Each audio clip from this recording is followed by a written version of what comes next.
I'm gonna skip the name, you know. Yeah, no problem. So start by telling me, one, this is pretty much the final week. Can you talk about, I guess I'll start with kind of one, what is going on with Honie? Where is he at now? And when might things change for visitation, observation? Right now, things are as normal for Honie. He's in his regular housing situation. He is in max security at this point due to the closeness of the event. However, he still maintains privileges that are beyond what you would normally get in maximum security as far as visiting, commissary and whatnot. Okay. So really, it doesn't change for him until he's moved into the observation room. And that will happen anywhere from 12 to 48 hours prior to the execution. And can you explain the observation room for the public, what that means? You bet. So the observation room, Mr. Honie would be moved from his cell to the observation room. It's exactly what it says it is. It allows us to observe him up until the point where he is executed, just to keep an eye on what's happening. He still will be able to have visitors in the observation room as well, however, those that are approved on his visitation list. It won't change until about 3 hours prior to the execution, that it would be limited to attorneys or clergy. Okay. And can you talk about the 6 to 3 days out for the prison? It looks like it's a lot of final meetings, gathering of material. Yeah, so in the final days, the planning continues. There will be walkthroughs as well. We're making sure to plan very meticulously for that so that we can plan for any type of scenario that may come up. There will come a point where the prison will be put on lockdown, where normal operations will not continue. That's all for safety and security reasons, all leading up to that night. When does the lockdown start? I'd have to get back to you on that one. Okay, no problem. When it comes to things like the walkthroughs and preparing, it looks like you guys are also testing out equipment. Does that mean, can you talk about that? It looks like you test out sound equipment. You bet. So this is it's really important for us to carry this out in a professional manner. And if you don't practice it, you really can't do that. So there are mandatory run-throughs where you literally go through nearly the entire process.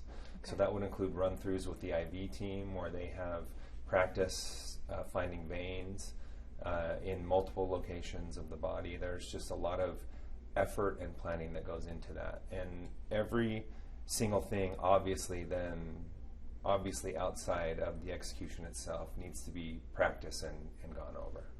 And there's little things, I think.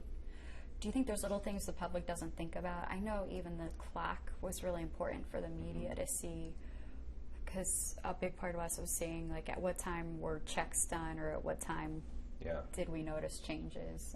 So all of those things are very important to the process. And we answer to the community. We answer to the citizens of Utah, and that's why those steps are in place, to make sure that we're being held accountable. Okay.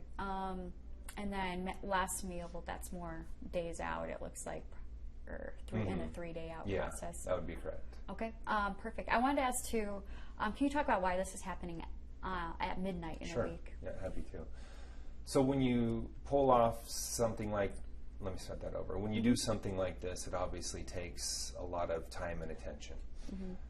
Prisons are a 24/7, 365 operation. There are things happening on a daily basis. So when you look at the time of doing this and why we chose to do it at midnight, it's to create the least impact possible on day-to-day operations, because there are a lot of important things going on throughout the day. Outside of the prison, there are also some considerations there. Like, we're going to be shutting down city roads. There are going to be certain spots made for free speech zones.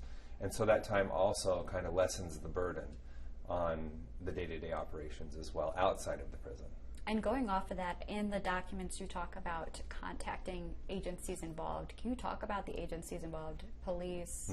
You bet. Yeah. This is a multi-agency operation. This isn't just the Department of Corrections. Obviously everything happening, well, even within inside the walls of the prison, we are partnering with other agencies and organizations to make this happen. So it's far-reaching. Salt Lake City Police, DPS, a lot of different agencies coming in and doing all of this. And as far as the execution itself, it's a 6-person team? Or? 6-person team, that is correct. So we would have our Director of Prison Operations and the warden are part of that team. Okay. Not obviously for medical expertise, but for logistical and institutional knowledge. Okay. Then we have a 2-person IV team. It is their job to locate a vein.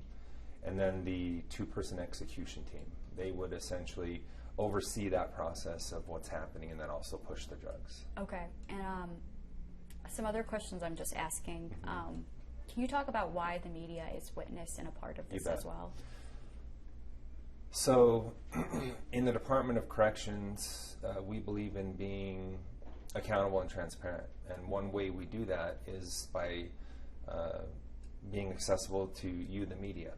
So that's an important part that night. There will be other groups of witnesses as well, but the media is on hand to be able to see what happens and to give an account to the citizens of the state of Utah outside of what we will provide.